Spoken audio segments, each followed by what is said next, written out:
Hi guys, welcome back to my channel. Thank you guys so much for clicking on this video, and thank you guys for coming back if you are a return subscriber. Let me just say guys, before I even get into what I'm going to be talking about today, thank you. We are officially over 3,000 subscribers. Who would have thought when we just started this journey that we would have been here? You know what, we couldn't have done it without you guys, and I just want to say, yo, big respect. Enough shout out to the persons who have been a part of the journey since day one. Many of you guys has, reached out to me on Instagram, reached out on YouTube, and yeah, many of you guys has been here since this journey just started. So I just want to say, yo, enough respect and big up. Now, you know what we're looking forward to? We're looking forward to 5K subscribers. So please, if you haven't subscribed already, go and subscribe. It really helps out the channel. Smash a like on the video, by the way, and definitely drop a comment. Let me know where you're watching from as usual, and just keep the fire blazing. That's how we do it right here, right? I just want to also say guys that this video is sponsored once again by Row Services. If you don't know what Row Services do or what they are, Row Services is a website that gives you access to different consultants that you need a part of your Canadian journey. So you get access to immigration consultants, you get access to immigration lawyers, to settlement services consultant like myself. Of course, Nasa and I started our Swan City settlement services business right here in Grand Prairie, Alberta, right? Go and check out Row Services. The link is right in the description right down below. Again, while I'm on the big up segment, big up to all the patrons. We have 5 patrons right now, 5 going on 500. Thank you guys so much for becoming a patron of DiAndersons. The link is also in the description if you guys want to become a patron. Now, what you get when you're a patron, you get different perks, right? One of the perks that you get is you get to request the kind of video that you guys want us to talk about, the kind of content that you want to see, or if there's a topic that you want us to talk about, you can become a patron and request that. You also get help with a letter of explanation. You get what we're trying to work on now as well is exclusive content, right? You get previews to videos that is not yet launched on YouTube as well. So you probably want to go and become a patron, right? That is a lot of advertisement, but I'm not done yet. I'm gonna also be talking about something that I also do, which is different services that you can see in the description right down below. I also assist with writing your LOE, so you can book a time in my Calendly if it is that you want to have a chat with me to find out about my journey and to see how my journey can help you guys. Of course guys, I'm no immigration consultant, lawyer, affiliate. I've never worked in immigration before. Whatever I said on this channel is strictly based on my own experience and experience of my friends, family, and other persons who have been through this journey, right? If you want to know a road that you've never traveled before, ask somebody who traveled the road. And how do you eat an elephant? One bite at a time, right? So you take it one step at a time, and that's what we're trying to do. That was a mouthful. Thank you guys for sticking it out this long. Now, what am I going to be talking about, guys? I'm going to be doing a story time with you guys about my first winter experience in Canada, right? Now, I decided to do this video because I was talking to some subscribers and soon-to-be friends last night about coming to Canada. They're in their home country, and one of their biggest concern is the weather, about how cold it gets, not only here in Grand Prairie but about other cities in Canada as well. And it sparked me to do a video for you guys because this is a topic that many of you guys are concerned about as well. So I hope that my story can probably ease your mind a little bit and also just help you to become more prepared. Apologies for the screaming babies in the background if you guys are hearing them, by the way. I'm home, and it's just a beautiful day. Now guys, when I came to Canada in 2019, I landed in September. The first week of September actually. When I landed, it was like probably plus 10 degrees. And at the time, because coming straight from Jamaica, plus 10 felt very cold. If you were from Jamaica, plus 10 would have felt like a little bit colder than Mandeville or a little bit colder than the Blue Mountains. You know, the cold part of Jamaica. So plus 10 felt like that in the middle there, in the midday, right? A little bit colder than that. So I was like, yo, this is cold, right? And everybody around me kept laughing and be like, just give it a few more months. You're going to learn to appreciate plus 10. So when you see plus 10, you're going to say it's warm. And at the time, I couldn't understand. I couldn't believe because I felt cold. Because obviously coming from a warmer climate, Jamaica gets up to what? Plus 35, plus 30, plus 37 on a regular basis. Plus 10 felt like torture. But gradually it became more tolerable, right? So we became adaptive, and then the +10, some days I got like +15, some days I got like +8. So you know your body becomes slowly climatized to that temperature. The good thing about when I landed and about my entire situation, if you guys been following the channel, you know that we had to get a car within a month after being here, because we never really have much support, and because we had a daughter, Malika, at the time wasn't walking or anything like that. We needed a car, right? So we got a car within a month after being here, which was vital to our winter survival at the time, right? Getting a car, it made a lot of difference, right? Because what happened is we now didn't have to encounter the outside elements as much as it would have been if it is that we never have a car. So that was the first part of our journey. Now, another thing that worked out in our favor is that I'm not sure if it's global warming or climate change or whatever, but in 2019 it took a long time before it started to snow, and before winter started actually. So I remember even on Christmas Day there was no snow on the ground.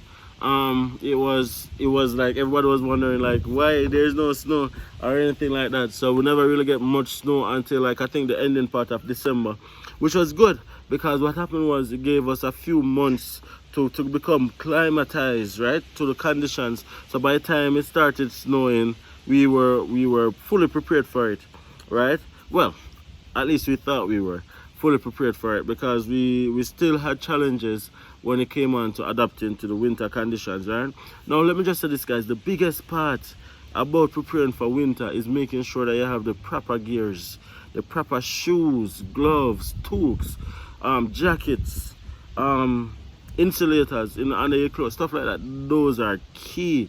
Especially for persons coming from a warmer country, right? I mean, getting dressed in the morning is gonna take you much longer than what you would have become used to. Like, for example, you're not just drying on a pants and a shirt, but you're putting on a lot more clothes, so it takes at least 20 to 30 minutes more to get dressed, right?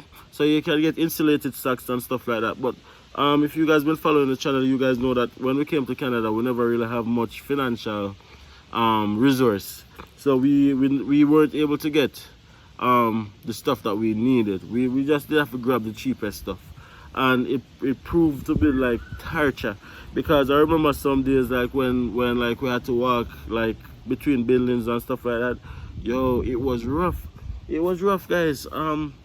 It was so cold. You can feel the cold piercing through your skin, and eventually we got used to it. But our first encounter was not pretty.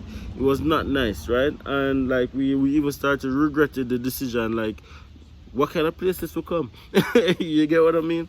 Like it got to a point that we were like feeling very, very homesick, and we found out when we speak to a lot of people, they have been through similar situations, because winter can be very depressing, and we didn't really understand until we were in it. And what is so depressing about winter? The fact that it's always dark, it's always cold, and it's always wet, right? And everybody's just in a bad mood when it's in winter. Most persons go through depression throughout winter season, right? So depression, anxiety, loneliness, stuff like that, because there's not much interaction that takes place throughout winter time. So everybody's just from work to home to groceries to work to home and stuff like that. And as a new immigrant, you don't really have much friends that you can lean on for support. So you're gonna be locked up in a house, in an apartment, in a basement suite, and half the times just you and your phone and your technology and stuff like that. Sorry guys, that sneeze was coming like from a far away. Anyways, it's just you, your technology, and just yourself, right? And that can cause a lot of persons to become homesick and just become depressed, right? And that is what reached a lot of new immigrants, right? I've met new immigrants who don't have a car and have to take the bus with groceries and stuff like that, and just to go to work and go to school and stuff like that. And it's a very hard transition, and I don't want to underplay it for you guys not to be fully prepared. I'm telling you guys that you have to be fully prepared for the winter season, right? If you come to Canada in the middle of winter, which many persons have done, It's bad because it's a drastic switch from where you're coming from, but it's somewhat good. And the reason why it's somewhat good is because you get it out the way, right? It doesn't get worse than that. In other words, so you come, you see what it's like, you adapt, and then that is your initiation to the Canadian weather. So you just get it out the way and done. Pointers, again, back to my own winter story, is driving in winter was a whole new ball game for me. That's something that I wasn't exposed to, because again, if you guys been following the channel, you know that I didn't have any travel history before coming to Canada. I've never even been on a plane. When the first time I went on a plane was when I was coming to Canada the first time, as you guys would have known.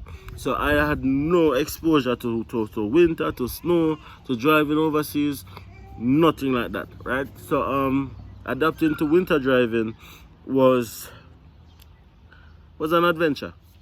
One of the main things that I want, that I experienced, that I was not prepared for, is something that's called freezing rain.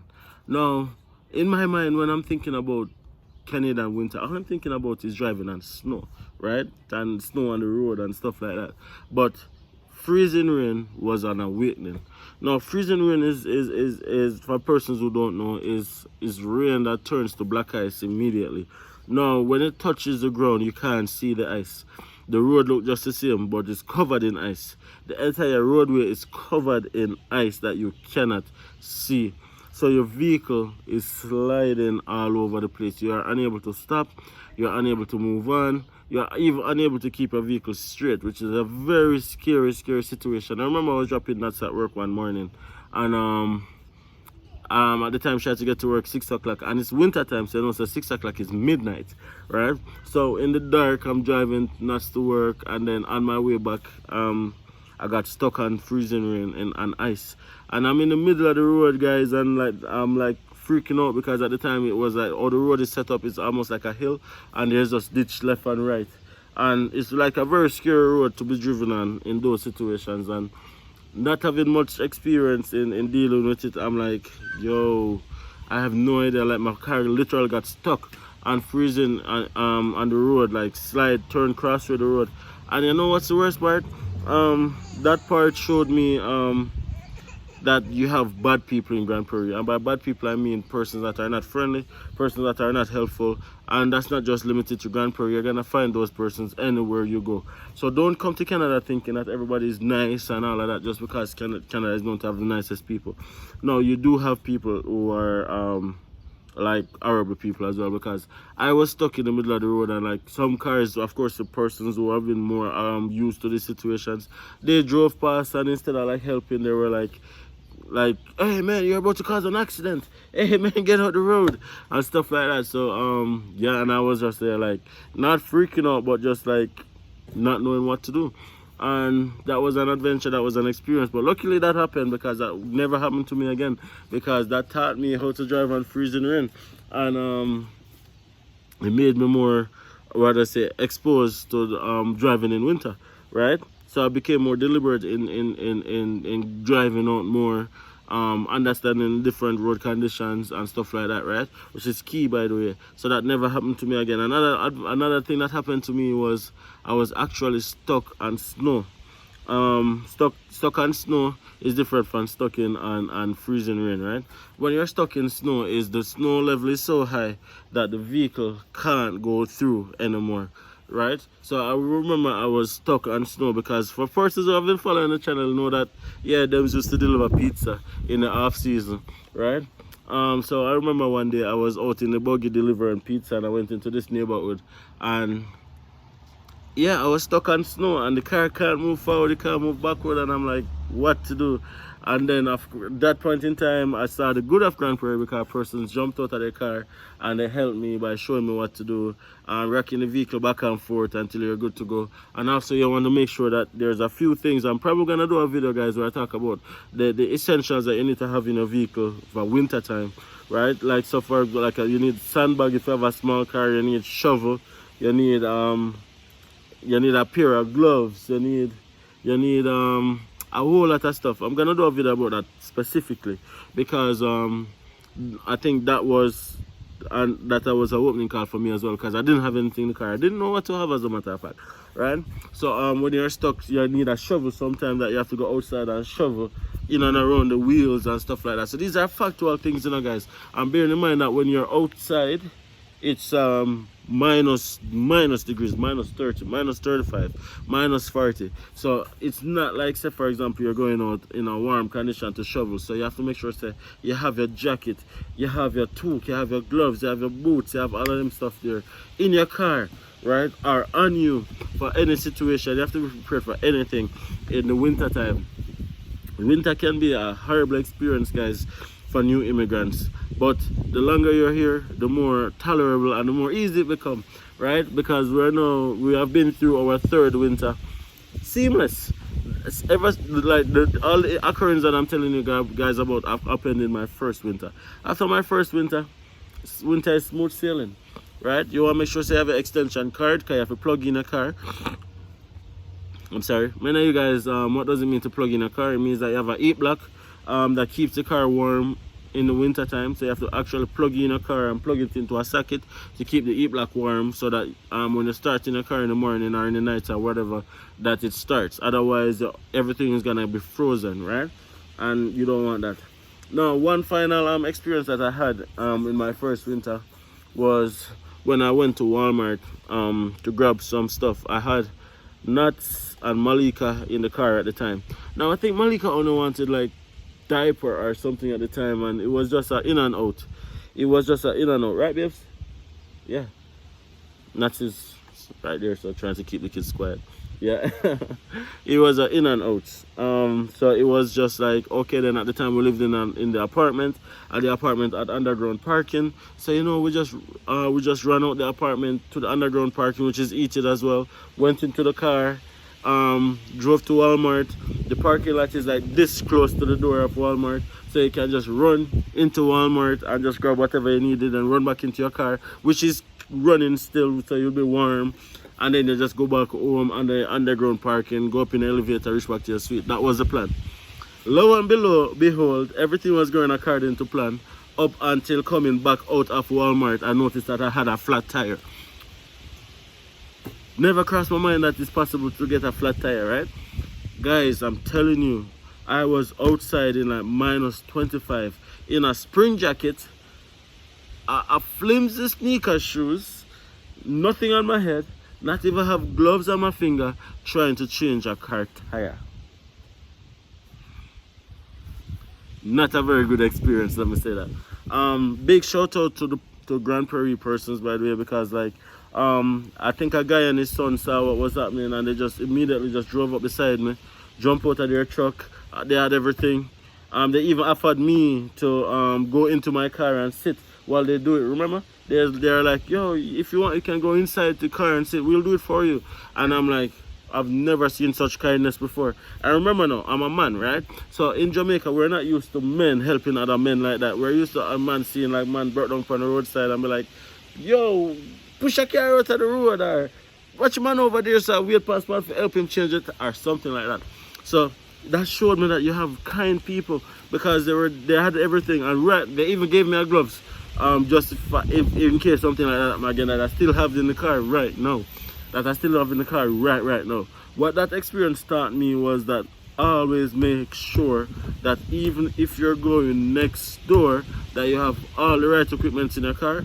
You are ready, you are prepared, because winter, anything can happen. I've seen people had to ride flat tire miles just because they don't have anything to change the tire in their car. So they're driving in winter and just, right? So it's very important to be prepared. Be prepared. If you're a new immigrant and you're in Canada and you are planning to drive, or you are driving, or you came in the summertime, whatever, listen, winter is a whole other ball game. It's all about preparation. Right? You have to think about the tires on the car, from summer tire, winter tire, all season. You have to think about what tire is on the car, your stopping distance, you're sliding all over the place, moving off, slowing down, everything is off trip, right? As I said, I'll probably do a video about talking about those stuff as well, right? But adapting to the cold, it wasn't as bad as we thought it would have been. As in the cold itself, we were expecting it to be a lot worse. As surprising as that sounds, because it's not easy, it's not pretty, it's pretty bad. But we had such a grim expectation that the bad that we experienced was not the worst that it could have been based on our mind, if that makes sense, right? So we found that we went through winter with a couple of hiccups that we spoke about, but on and on, it wasn't as bad as we thought it would have been, right? As it relates to the cold, you'll survive the cold as long as you have the right gears. And the thing is, it's just in and out, right? So buildings, every building have heater. You're not gonna be inside freezing. You only encounter the cold to and from places. And as long as you have the proper gears, you're good to go, right? There's lots of things to do in winter. You have winter sports, you have winter games, you have winter activities that a lot of people love as well. So it's just all about having the proper gears to keep yourself warm and insulated, right? Now guys, that's what I wanted to chat with you guys about. Don't be scared. Don't be scared of making a move. The weather can be contained by just being prepared, right? If you like this video guys, don't forget to smash a like, and the video, drop a comment, let me know what was your transition, or if you haven't transitioned yet, what are you looking most forward to in terms of the transition to Canada, both winter, whatever it may be. What are you looking forward to? Again, thank you guys for getting me and my family to 3,000 subscribers. Road to 5,000 subscribers is what we're on right now. Smash a like on the video, subscribe if you haven't subscribed already, and share the content so that other persons can see the channel and become a part of the movement as well. Alright guys, check out all the links in the description guys. Become a patron, support the Andersons. Check out Road Services. Big up again the Road Services for supporting this video. And definitely, if you want to have a chat with me or not, it doesn't have to be me, you can book a time in our calendar, which is down right below as well. Again, just another disclaimer, we are no immigration consultant. Whatever we say here is based on our own experience. Now guys, with that said, see you guys in the next video. Big up on yourself, take care of your mental health. All right guys, see you later.